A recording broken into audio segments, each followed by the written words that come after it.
here we go, back again. I'll show you. There she is with me lift. She had a 50mm lift, body lift in her. It's good.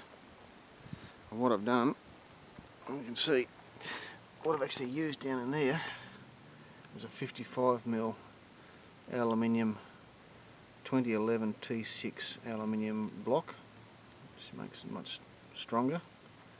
There. It's got a much higher tensile strength than the normal nylon plastics that you get, where they do have unfortunately poor corrosion resistance. So she's been heavy duty primer etched and undercoated and painted. Of course we've put new line in there because it was too short for the other one. Added the stainless steel extension for the filler tube support. A few other bits and pieces were done as well. The biggest one is this gear stick adjustment. Now I did have it perfect, but and I'll show you in a minute, one of the problems I had was that there's a lot of resonance going on.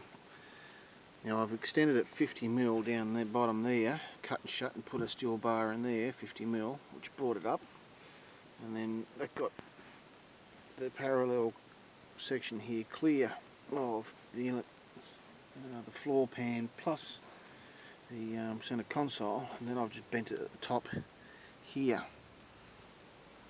to fit me nicely. Now this is a 75mm extension. I'll grab the other one and show you. Where is it? My shed.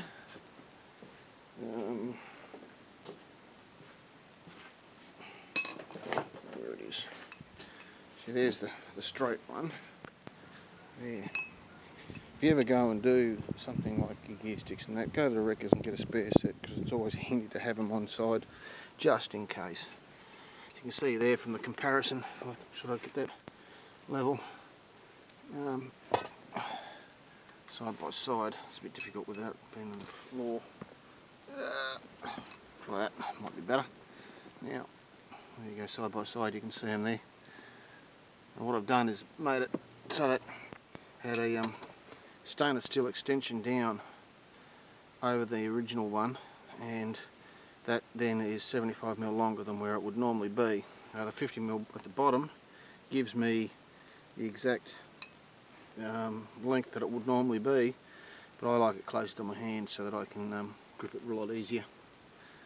And then what I've done, I've flared it at the end there so that when I put my gear boot over it, I've made a little aluminium sleeve that goes over that and highly polished him, so it sits on there, so it just sets it off nicely, and it's right at my fingertips when I need it.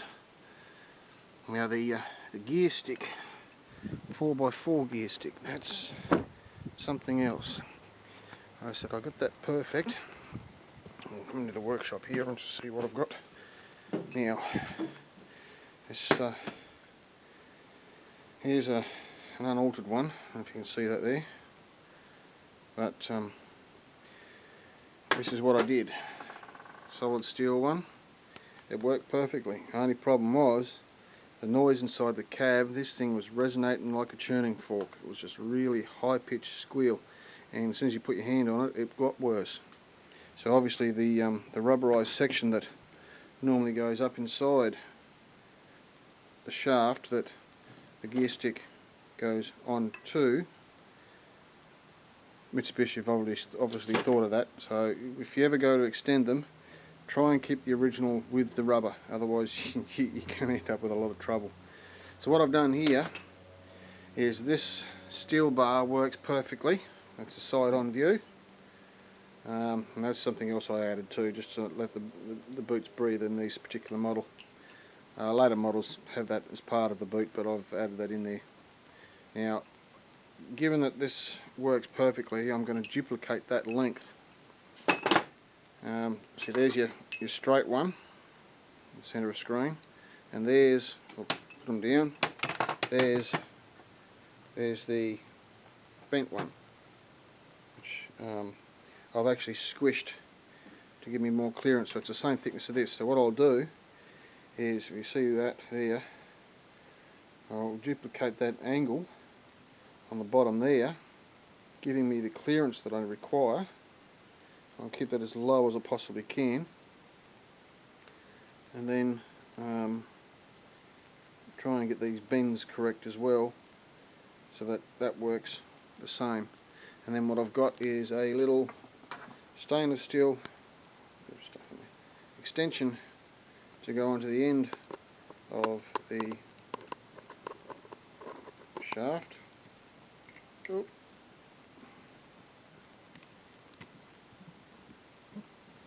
Which would screw on there just nicely. Screw on down to there, and I've done the same thing with a little aluminium shroud to go around the boot, have the stick to go on. So I'll get to work.